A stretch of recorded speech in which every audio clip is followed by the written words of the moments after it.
तेरी चाहतों ने मेरा अंदाज दिल में छुपाया है मैंने आवाज़ दिल में। सो हेलो बच्चों, welcome your learning platform science lovers YouTube channel. तो कैसे हैं आप लोग? उम्मीद है आप काफ़ी अच्छे होंगे और अपने लाइफ में बिंदास एंजॉय कर रहे होंगे। तो आइए आज हम लोग लॉ ऑफ मल्टीपल प्रोपोर्शंस को पढ़ेंगे हम लोग। इससे पहले हम लोग law of conservation of mass and law of definite proportions को पढ़ चुके हैं। ये तीसरा लॉ हम लोग आज पढ़ेंगे, लॉ ऑफ मल्टीपल प्रोपोर्शन। ठीक है, तो आइए शुरू करते हैं हम लोग। देखिए, लॉ ऑफ मल्टीपल प्रोपोर्शन सबसे पहले कौन दिया था? It is proposed by Dalton. मतलब लॉ ऑफ मल्टीपल प्रोपोर्शन कौन दिया था? डाल्टन साहब दिए थे। लॉ ऑफ मल्टीपल प्रोपोर्शन कौन दिया था? यहाँ पे देखिए लिखा गया है डाल्टन साहब दिए थे।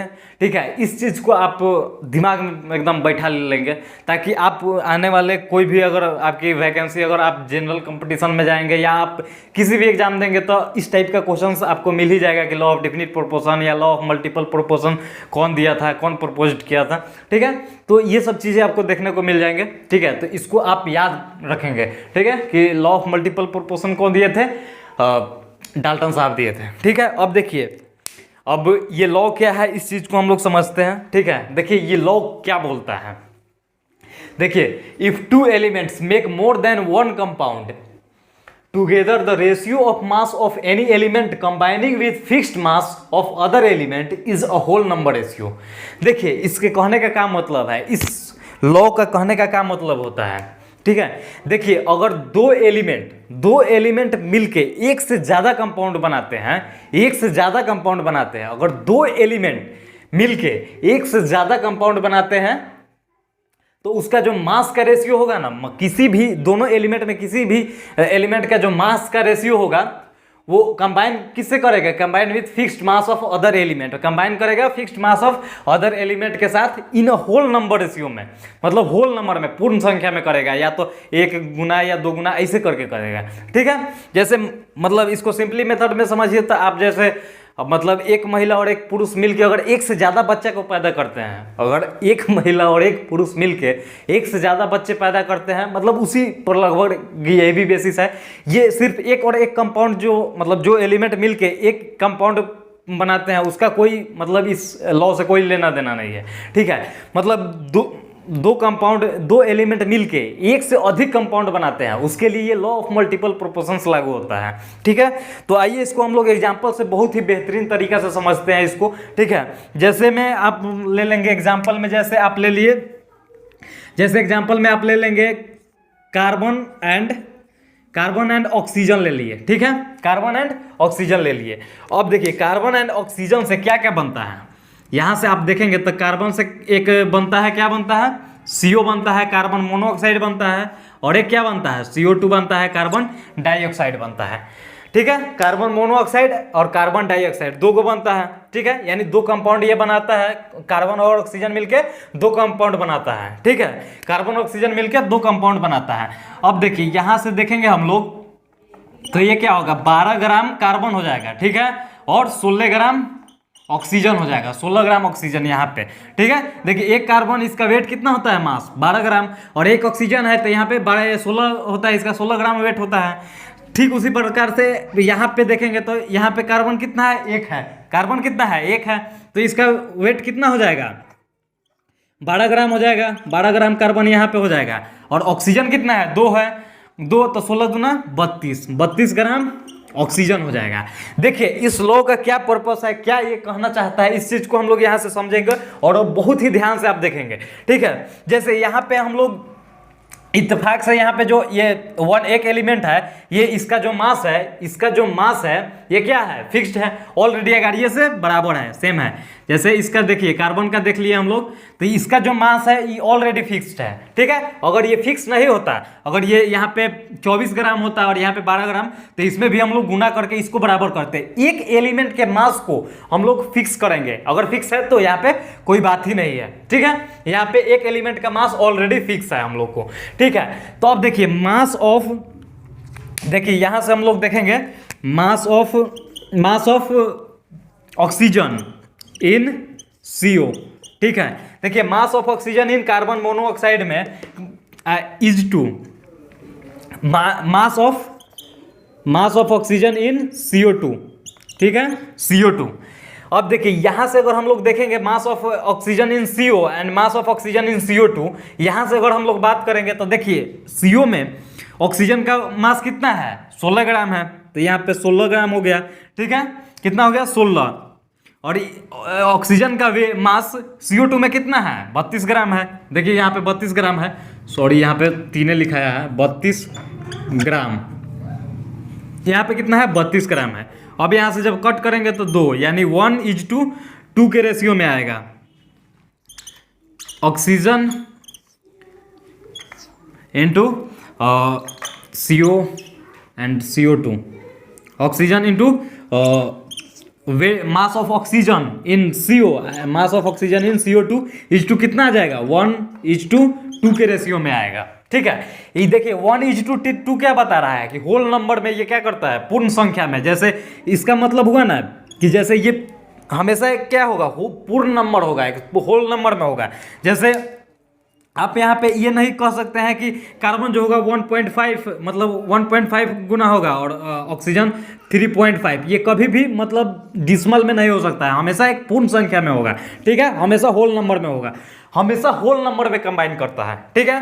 तो ये हो गया। अब देखिए अब आपके अंदर एक डाउट आ रहा होगा जैसे में कि अगर मान लीजिए कि इसका मास अगर ये पहला जो एलिमेंट है या कोई एलिमेंट है उसका अगर मास फिक्स नहीं है तब कैसे होगा उसका। जैसे इसके लिए हम लोग एक और आपको एग्जांपल लेके बताते हैं यहाँ से। जैसे में आप ले लिए नाइट्रोजन एंड ऑक्सीजन ले लिए, ठीक है, आप नाइट्रोजन और ऑक्सीजन ले लिए। देखिए ये बहुत सारे मतलब नाइट्रोजन और ऑक्सीजन मिलके बहुत सारे बच्चे को जन्म देते हैं, ठीक है, बहुत सारे कंपाउंड बनाते हैं, नाइट्रोजन और ऑक्सीजन मिलके बल्क में बच्चा पैदा करते हैं, ठीक है। तो आइए इसको हम लोग देखते हैं, ठीक है। देखिए ये क्या क्या जन्म दे सकता है, यहाँ से देखेंगे तो आप N2O भी बनाता है ये, ठीक है, N2O बनाता है, NO भी बनाता है, ठीक है। आपको देखेंगे तो आपको ये N2O3 भी मिल जाएगा, यहाँ से नाइट्रोजन और ऑक्सीजन रिएक्शन करके N2O3 भी बनाता है। फिर यहाँ से अगर देखेंगे आप तो N2O4 भी बनाता है, N2O4 हो गया, ठीक है। अब देखिए अब एक और ये बनाता है N2O5 बनाता है, ठीक है, N2O5। देखिए ये अपने से नहीं लिखा गया है कि आप यहाँ पे N3O6 नहीं लिख सकते हैं, क्योंकि ये जो जितना कंपाउंड बनाता है ये इसका मैक्सिमम कंपाउंड है, ठीक है। ये मिलके मैक्सिमम कितने बच्चा पैदा किए हैं, मैक्सिमम 5 बच्चा पैदा किया है, ठीक है, मैक्सिमम 5 कंपाउंड मिल के बनाया है। इससे आप बेसी नहीं लिख सकते हैं और इससे ज़्यादा ये कंपाउंड बनाता ही नहीं है, ठीक है। तो अब हम लोग देखेंगे इसमें इसका वेट की बात करेंगे अब हम लोग, ठीक है। तो देखिए यहाँ से अगर हम लोग देखेंगे इसमें अगर हम लोग देखेंगे तो नाइट्रोजन और ऑक्सीजन कितना है, देखिए नाइट्रोजन कितना है 2 गो है, तो 14 दूना 28 ग्राम क्या हो गया नाइट्रोजन हो गया, 28 ग्राम नाइट्रोजन, ठीक है, 28 ग्राम नाइट्रोजन प्लस 1 ऑक्सीजन है, तो ऑक्सीजन का वेट कितना होता है 16 ग्राम ऑक्सीजन है, ठीक है। सेम उसी प्रकार से अगर NO में देखेंगे तो नाइट्रोजन कितना है 14 ग्राम है और 14 ग्राम नाइट्रोजन हो गया, और ऑक्सीजन कितना है 16 ग्राम है, 16 ग्राम ऑक्सीजन हो गया। ठीक उसी प्रकार से अगर इसका N2O3 का देखेंगे तो नाइट्रोजन कितना है 28 ग्राम है यहाँ पे, और यहाँ पे ऑक्सीजन कितना है 48 ग्राम है, ठीक है। सेम उसी प्रकार से अगर इसका हम लोग देखेंगे, किसका देखेंगे N2O4 का देखेंगे, N2O4 में देखेंगे तो 28 ग्राम क्या है नाइट्रोजन है, ठीक है, 28 ग्राम नाइट्रोजन हो गया, और O4 है तो 16 चौका 64 ग्राम क्या है ऑक्सीजन है, ठीक है। सेम उसी प्रकार से अगर नेक्स्ट इसका अगला देखेंगे हम लोग तो 14 दूना 28 ग्राम नाइट्रोजन है, प्लस में 16 पच्चे 80 ग्राम क्या है, सॉरी यहाँ पे 80 ग्राम ऑक्सीजन है। अब देखिए अब यहाँ से हम लोग देखेंगे कि सब जो जिसमें भी नाइट्रोजन है इस सब का 28 ग्राम, इसका भी 28, इसका भी 28 है, ठीक है, केवल इसका 14 ग्राम है, ठीक है, इसका 14 ग्राम है। तो अब हम लोग देखेंगे कि इसमें हम लोग कैसे रेशियो निकालेंगे, ठीक है, होल नंबर कैसे इसमें होगा, ठीक है।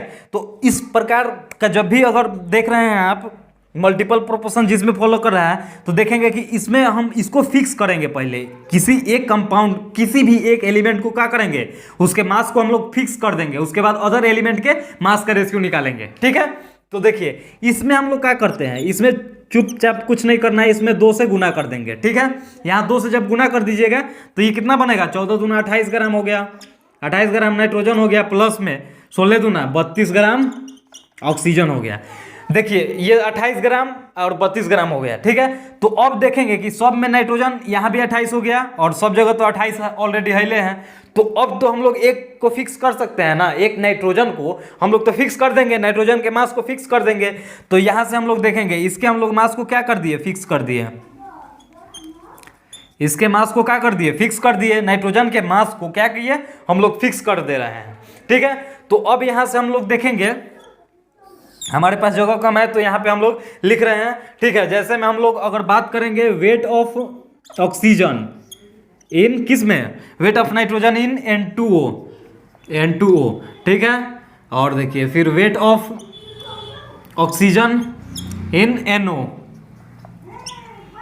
फिर weight of oxygen in N2O3, फिर weight of oxygen in N2O4, ठीक है, N2O4 हो गया। इज टू फिर अनुपात में हो जाएगा weight of oxygen in N2O5, ठीक है, इतना हो गया। अब देखिए यहाँ से ऑक्सीजन के मास का रेशियो कितना हो जाएगा, मास ऑफ ऑक्सीजन N2O, फिर मास of oxygen NO, mass of oxygen N2O3। तो इसमें हम लोग मास के रेशियो की अगर बात करेंगे तो देखिए ऑक्सीजन यहाँ पे कितना कंट्रीब्यूट किया है, यहाँ पे 16 ग्राम, और यहाँ पे कितना किया है, यहाँ पे कितना किया है, यहाँ पे ऑक्सीजन कितना है, यहाँ पे 16 दूना 32, ठीक है 32, और यहाँ पे कितना किया है, यहाँ पे किया है, और यहाँ पे कितना किया है 48, और यहाँ पे कितना किया है, थोड़ा ध्यान से देखेंगे क्योंकि यहाँ पे थोड़ा मेरे पास जगह का अभाव था इसलिए हम किए हैं ऐसा, ठीक है, नीचे लिख रहे हैं थोड़ा सा। तो यहाँ पे ऑक्सीजन कितना है, 16 चौका 64 ग्राम है, 64, और यहाँ पे ऑक्सीजन कितना है इसका देखेंगे तो 16 पचे 80। अब जब इसको 16 से कट करेंगे तो 16 दूना 32, 16 तिया 48, 16 चौका 64, 16 पचे 80, यानी आया आंसर कितना 1:2:3:4:5, ठीक है। मतलब ऑक्सीजन जो है वो कितना, मतलब हमेशा होल नंबर में कंटेंट कर रहा है, हमेशा क्या कर रहा है, होल नंबर में कर रहा है, जैसे 1, 2 गुना, 3 गुना, 4 गुना, 5 गुना, ऐसा नहीं है कि 1.5, 1.6 ऐसे कभी भी कंट्रीब्यूट नहीं करेगा, ठीक है।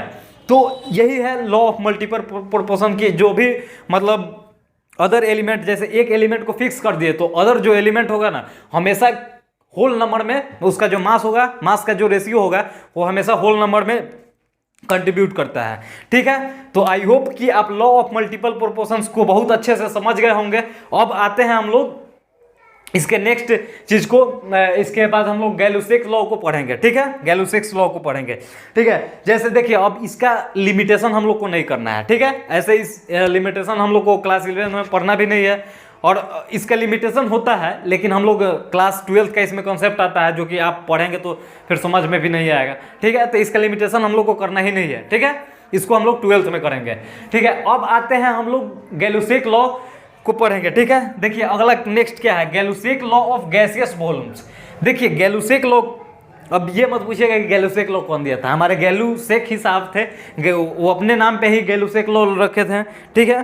तो गैलुसेक लॉ पढ़ते हैं। देखिए गैलुसेक लॉ क्या होता है, या Gay-Lussac law of gaseous volume, मतलब गैसियस वॉल्यूम के लिए। देखिए ये जो लॉ होता है ना ये ओनली अप्लीकेबल होता है गैसियस रिएक्शन में, ठीक है। आप इसको कहीं और जगह नहीं, जहाँ पे सॉलिड की बात हो, लिक्विड की बात हो, वहाँ पे आप इसको नहीं लगा सकते हैं, ठीक है। ये अप्लीकेबल ही होता है ओनली गैस के लिए, ठीक है, ओनली गैसियस रिएक्शन में ये गैलुसेक लॉ अप्लीकेबल होता है, ठीक है। नाम भी गैलुसेक है, मतलब ये गैस पे ही अप्लीकेबल होगा, इस चीज़ से आप ध्यान में रखेंगे इसको। तो आइए अब इसको हम लोग समझते हैं कि ये लॉ क्या है, ठीक है। देखिए ये लॉ क्या बोलता है, in a gas phase reaction volume of gases combining with each other are in a whole number ratio whole number ratio में कर रहा है। देखिए इन अ गैस फेज में रिएक्शन ऑफ वॉल्यूम का जो रेशियो है, गैस के जो वॉल्यूम का रेशियो है कंबाइन करता है विथ ईच, मतलब गैस के वॉल्यूम का जो रेशियो है गैस के वॉल्यूम का जो रेशियो है वो एक दूसरे के साथ होल नंबर रेशियो में कंबाइन करता है। किस नंबर में? होल नंबर में करता है, मतलब पूर्ण संख्या में 1 2 3 4 ऐसे होल नंबर में करता है। 1.5 में, 1.3 में ऐसे नहीं करता है। जैसे आप एग्जांपल से पूरे अच्छे से आपको क्लियर हो जाएगा। जैसे यहाँ पे मान लीजिए कि हम लोग एक इक्वेशन ले लिए, यहाँ पे N2 ये क्या है? गैस है, ठीक है। नाइट्रोजन, 1 मोल नाइट्रोजन 3 मोल हाइड्रोजन से, 3 मोल हाइड्रोजन से रिएक्शन करके, हाइड्रोजन क्या होता है? गैस होता है। H2 पे भी क्या है? गैस है। N2 गैस है ऑलरेडी। तो देखिए इसको आप 8 नहीं समझेंगे, ये G है, ठीक है, ये गैस है, ठीक है। तो यहाँ पे देखिए 1 मोल नाइट्रोजन 3 मोल हाइड्रोजन से रिएक्शन करके क्या बनाता है? 2 मोल अमोनिया बनाता है। 2 मोल क्या बनाता है? अमोनिया बनाता है। अमोनिया भी क्या है? गैस है, ठीक है। यह भी क्या है? गैस है। अब देखिए, अब यहाँ से हम लोग जब बात करेंगे तो यहाँ पे देखिए ये क्या है? 1 मोल है, ये 3 मोल है। हाइड्रोजन कितना मोल है? 3 मोल है। नाइट्रोजन 1 मोल है। और कि ये कितना बना रहा है? 2 मोल बना रहा है, ठीक है।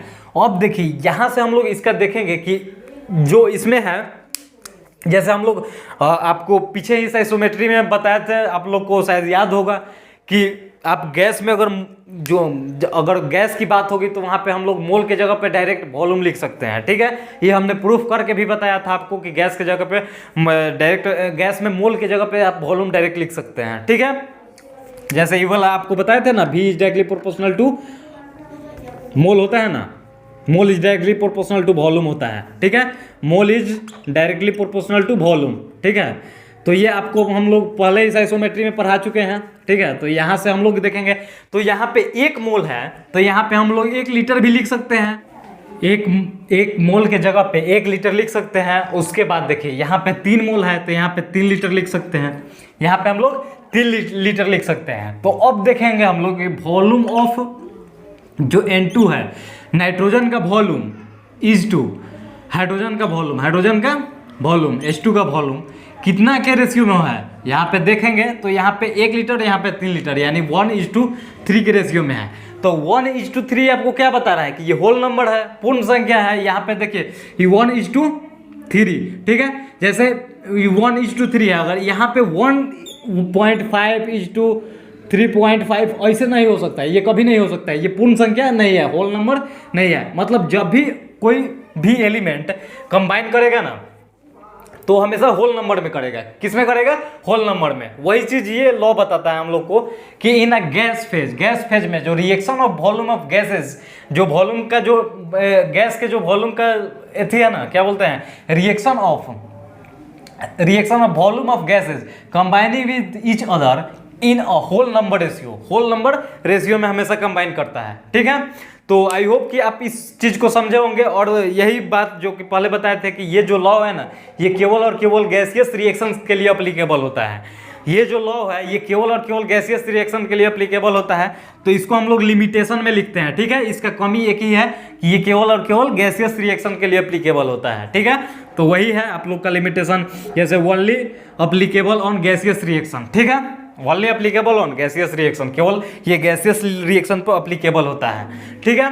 तो आई होप कि आप 4 गो लॉ था जो कि हम लोग काफ़ी अच्छे से समझ गए होंगे, ठीक है। अब एक लॉ और बच रहा है, एवोगैड्रो लॉ, ठीक है, जो कि हम लोग यहाँ अभी नहीं इसको पढ़ेंगे, इसको हम लोग पढ़ेंगे स्टेट्स ऑफ मैटर में, ठीक है। क्योंकि यहाँ अब जब पढ़ेंगे तो आपको समझ में नहीं आएगा, ठीक है। तो हम लोग जब स्टेट्स ऑफ मैटर पढ़ेंगे तो उसमें हम लोग एवोगैड्रो लॉ को डिस्कस कर लेंगे, ठीक है। तो आइए अब हम लोग कुछ बेसिक्स क्वेश्चंस करेंगे, उसके बाद आप न्यूमेरिकल पे आएंगे और बहुत अच्छा न्यूमेरिकल्स को करेंगे हम लोग, जो कि काफ़ी इंपॉर्टेंट है, जो आपके एग्जाम में भी पूछा जा चुका है। जैसे में इसी आप क्वेश्चंस को देख लेंगे तो आपके AIMPT 2003 में पूछा गया क्वेश्चन है, ठीक है। तो आइए हम लोग पहले कुछ थ्योरेटिकल क्वेश्चन करेंगे, उसके बाद न्यूमेरिकल क्वेश्चन पे आएंगे हम लोग। तो आइए देखते हैं। देखिए क्या बोल रहा है, फर्स्ट क्वेश्चन क्या बोल रहा है कि on the basis of balancing of chemical reaction is, मतलब रिएक्शन जो होता है ना, on the basis of balancing of chemical reaction is, मतलब बैलेंसिंग केमिकल रिएक्शन पर आधारित कौन है, ठीक है। कौन जो लॉ है, कौन लॉ बैलेंसिंग इक्वेशन पर आधारित है, केमिकल बैलेंसिंग इक्वेशन पर आधारित है। तो हम लोग, तो आप पहले 4 गो लॉ तो पढ़ ही लिए हैं ऑलरेडी, ठीक है। तो आपको तो अच्छा से याद होगा, और नहीं याद है तो आप याद कर लीजिए, क्योंकि बिना आप याद किए क्वेश्चंस को हाथ लगाएंगे तो वो आपसे बनेगा ही नहीं। ठीक है, तो देखिए ये क्या है, लॉ ऑफ मास कंजर्वेशन। ठीक है, तो लॉ ऑफ मास कंजर्वेशन क्या है, ये भी यही तो आधारित है ना केमिकल बैलेंसिंग पर। ठीक है, बैलेंसिंग पर आधारित तो यही है, on the basis of balancing chemical reaction. Chemical reaction पर आधारित तो यही है, बैलेंसिंग पर आधारित तो law of conservation of mass ही है। ठीक है, और बाकी उसके बाद देखेंगे, देखिए ये इसको शॉर्ट में भी लिख सकता है, तो आप घर पर आएंगे नहीं, आप इसको शॉर्ट में भी पढ़ सकते हैं। जैसे एल से लॉ, ओ से ऑफ, एम से मास, सी से, तो LOMC, इसको शॉर्ट में आपको LOMC भी लिखा होगा कहीं मिल सकता है। उसके बाद है लॉ ऑफ डिफिनिट प्रोपोर्शन, ये तो बिल्कुल नहीं होगा। ठीक है, लॉ ऑफ डिफिनिट प्रोपोर्शन तो LODP या LOCP भी लिख सकता है, इसको लॉ ऑफ कांस्टेंट प्रोपोर्शन भी लिख सकता है। ठीक है, तो और उसके बाद नेक्स्ट है law of multiple proportion LOMP, और उसके बाद law of constant volume LOCV। ठीक है, तो आई होप कि आप इस क्वेश्चन को बहुत ही आसानी से कर लिए होंगे, और ये क्वेश्चन बहुत ही आसान था, थ्योरेटिकल था। ठीक है, तो अब आइए हम लोग नेक्स्ट में हम लोग बहुत ही अच्छे से बहुत ही अच्छा न्यूमेरिकल को करेंगे। तब तक के लिए आप इसको राइट डाउन कीजिए। ठीक है, वीडियो पॉज करके आप राइट डाउन कर लीजिएगा। ठीक है, अब आते हैं हम लोग नेक्स्ट क्वेश्चंस की तरफ, देखते हैं। ये बाबू अब हम लोग नेक्स्ट क्वेश्चंस की ओर चलते हैं। ठीक है, देखिए ये क्वेश्चंस जो भी है थ्योरेटिकल और न्यूमेरिकल दोनों है, जो कि आपको तभी आपको ये क्वेश्चन आपसे हो पाएगा जब आपके जो पिछले लेक्चर है वो सब क्लियर होंगे, और जितना हम लोग लॉ पढ़े हैं, 4 लॉ पढ़े हैं, वो कम से कम बेसिकली वो पूर्ण रूप से क्लियर हो और आपको पूरा अच्छा से याद हो, तभी आप इस क्वेश्चन को लगा सकते हैं।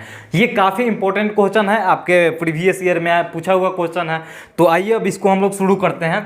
और देखिए सेकंड क्वेश्चन हम लोग फर्स्ट क्वेश्चन को कर लिए थे, अब सेकंड क्वेश्चन देखते हैं। देखिए सेकंड क्वेश्चन क्या बोल रहा है, अ सैंपल ऑफ CO2 है 28% कार्बन, 28% कार्बन है एंड 72% क्या है, ऑक्सीजन है, by mass irrespective of its source of origin this source shows that CO2 follows.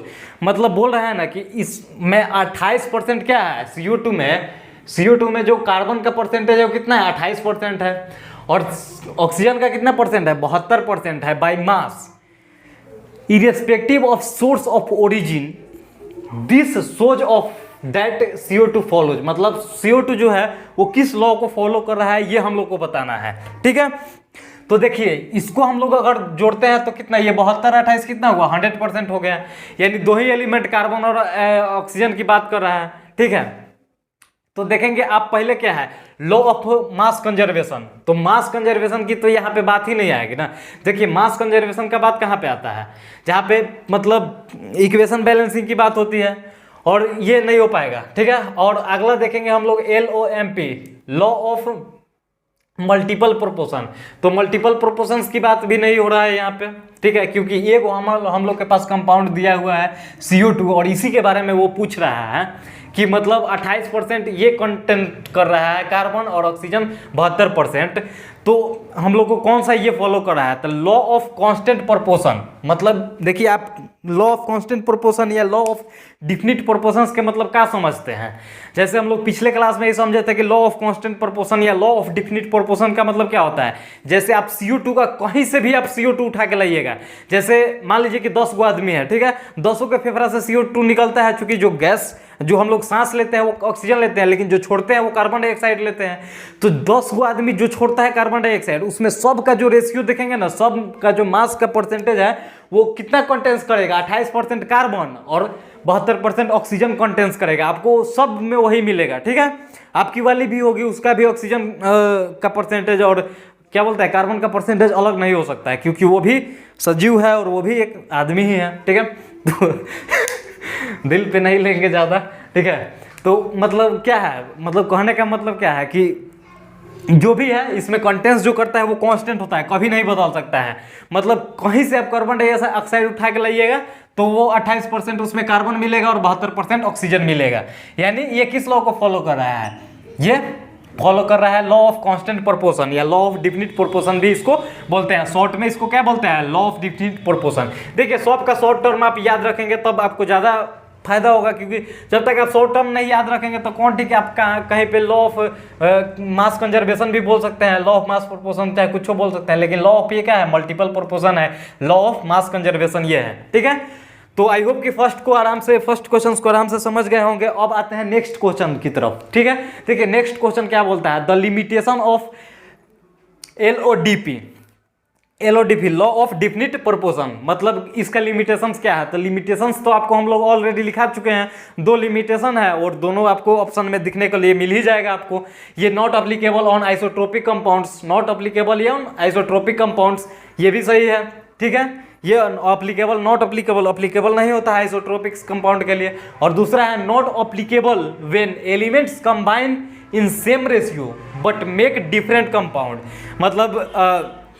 मतलब क्या है कि जो ये एलिमेंट जो कि मतलब सेम रेशियो में कंबाइन करते हैं लेकिन वो क्या बनाते हैं, वो अलग कंपाउंड बना लेते हैं, ठीक है। वो क्या बना लेते हैं, अलग कंपाउंड बना लेते हैं। अलग कंपाउंड बना लेते हैं तो उसमें भी ये अप्लीकेबल नहीं होता है, लॉ ऑफ डिफिनिट प्रोपोर्शन में भी अप्लीकेबल नहीं होता है। तो आप देखेंगे कि ये दोनों, अब ये ऑप्शन अगला देखेंगे सी, तो बोथ ऑफ द अबव, तो both of the above, last none of the above, तो ये ऑप्शन कौन हो जाएगा हम लोग के पास, सी ऑप्शन हो जाएगा, ठीक है।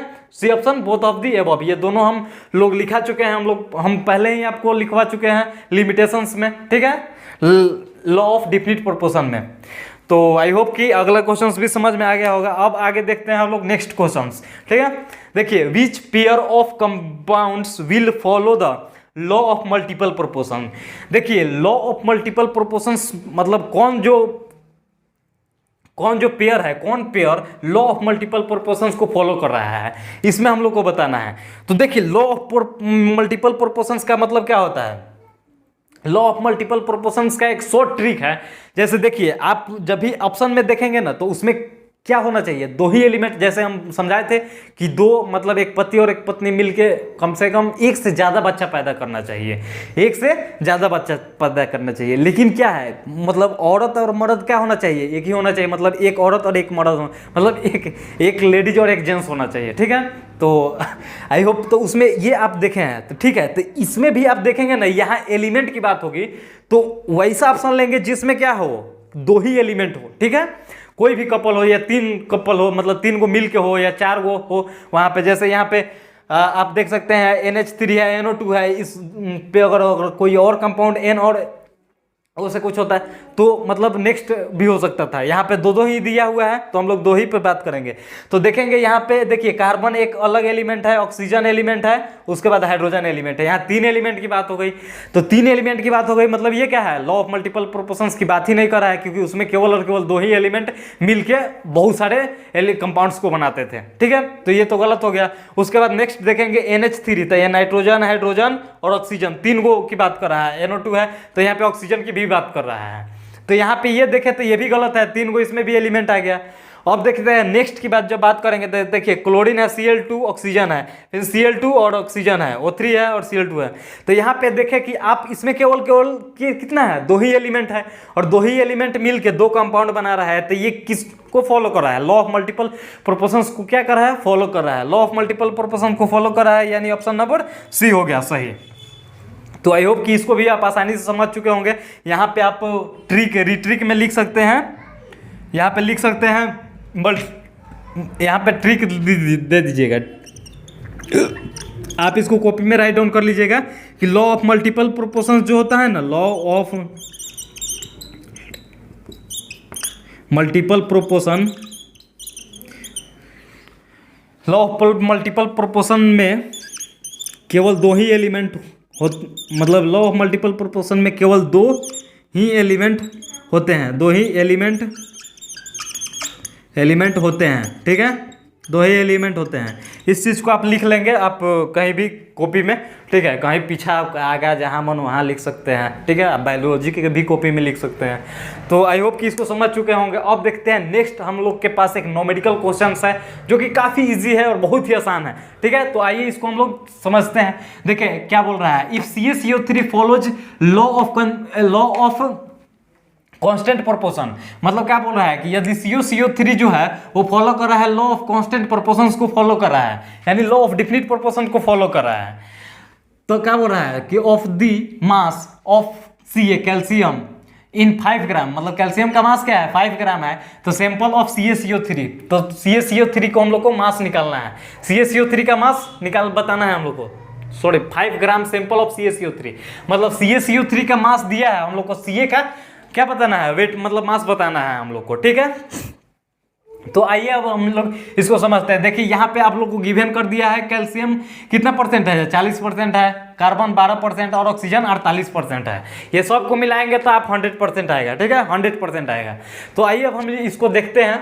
तो देखिए यहाँ से जैसे कि हम लोग पिछले ही बहुत मतलब 5-7 क्लास पहले ही पढ़ चुके हैं हम लोग, किसी भी कंपाउंड से किसी सिंगल एलिमेंट का मास कैसे निकालते हैं हम लोग उस चीज़ को समझते हैं, ठीक है। मास परसेंटेज हम लोग पहले ही पढ़ चुके हैं। तो देखिए मास परसेंटेज का क्या फॉर्मूला होता है, मास percent of calcium, mass percent of Ca, mass percent of Ca की जब बात करेंगे तो देखिए मास परसेंटेज की बात जब करते हैं तो देखिए mass of Ca, mass of individual element जो है उसका by mass of compound, mass of compound, mass of compound कौन है, CaCO3, mass of CaCO3 into 100 हो गया। अब देखिए यहाँ पे जब देखेंगे हम लोग Ca की बात कर रहा है तो इससे हमको कोई लेना देना ही नहीं है, इसके बारे में हम कुछ सोचेंगे ही नहीं, ठीक है। तो देखिए Ca कितना परसेंट है, 40% है, तो यही तो बोल रहा है ना मास परसेंटेज ऑफ Ca, तो 40% Ca कंट्रीब्यूट कर रहा है तो ये 40 हो गया। अब देखिए मास ऑफ Ca हम लोग को निकालना है, तो Ca का मास यहाँ पे Ca का जगह पे W into Ca, mass of Ca लिख देंगे, ठीक है। और बट्टा में कितना 5 ग्राम CaCO3 की बात कर रहा है। देखिए यहाँ पे देखिए क्या कर रहा है, इन 5 ग्राम सैंपल ऑफ CaCO3, यानी 5 ग्राम की बात कर रहा है, ठीक है, 5 ग्राम और इंटू 100 हो गया। अब देखिए यहाँ से जब गुना करेंगे तो 40 इंटू 5 और बट्टा में ये आएगा तो ये 100 हो जाएगा, ठीक है। अब इंटू इज इक्वल टू क्या हो जाएगा, मास ऑफ Ca, ठीक है। अब देखिए ये देखिए यहाँ से जब इसको कट कर देंगे तो ये आ जाएगा 5 दूना 10 और 2 दूना 4, यानी वेट ऑफ Ca कितना आ गया, weight of Ca, mass of Ca चाहे वेट ऑफ Ca एक ही बात है, ठीक है। हम लोग केमिस्ट्री पढ़ रहे हैं, फिजिक्स में होते तो अलग अलग बात होता, ठीक है। तो यहाँ पे जब निकालेंगे तो ये कितना आ जाएगा, 2 ग्राम आ जाएगा। 2 ग्राम हम लोग का क्या आ गया, फाइनल आंसर आ गया, यानी ऑप्शन नंबर डी आ गया। तो आई होप कि आपको ये चीज़ आसानी से समझ में आ गया होगा, जो भी हम लोग क्वेश्चंस किए हैं या यदि लॉ को पढ़े हैं वो आपको आसानी से समझ में आ गया होगा। अगर आपको समझ में आ गया है, अगर आप चैनल पे नए हैं तो हमारे चैनल को सब्सक्राइब कर लीजिए। अगर आप घर में मतलब बड़े हैं या आपके घर में जो छोटे छोटे भाई बहन होंगे जो क्लास 11-12 में पढ़ रहे होंगे या पढ़ने वाले होंगे या पहुँचने वाले होंगे तो उनसे भी आप बता सकते हैं ताकि वो भी सब्सक्राइब कर ले। और इस चैनल पे फ्री ऑफ कॉस्ट आपको केमिस्ट्री बिल्कुल जीरो से हाई लेवल तक, आपको जेई और नीट लेवल तक हम लोग कराएंगे। और आने वाले समय में हम लोग हर सब्जेक्ट को कवर करेंगे, फिजिक्स, केमिस्ट्री एंड बायो, ये 3 सब्जेक्ट को हम लोग पूर्ण रूप से कवर करेंगे। तो आपको टेंशन लेने की कोई ज़रूरत नहीं, एकदम फ्री ऑफ कॉस्ट आप इस यूट्यूब चैनल पर रेगुलर पढ़ सकते हैं। और आपको ये वीडियो पसंद आया होगा तो हमारे चाहे थी वीडियो को लाइक कर सकते हैं, कमेंट भी करें। अगर कोई मतलब डाउट आ रहा है तो हमारे कमेंट बॉक्स में आके पूछ भी सकते हैं, हम आपका ऑलवेज रिप्लाई देने के लिए रेडी हैं, ठीक है। तो thank you very much, love you.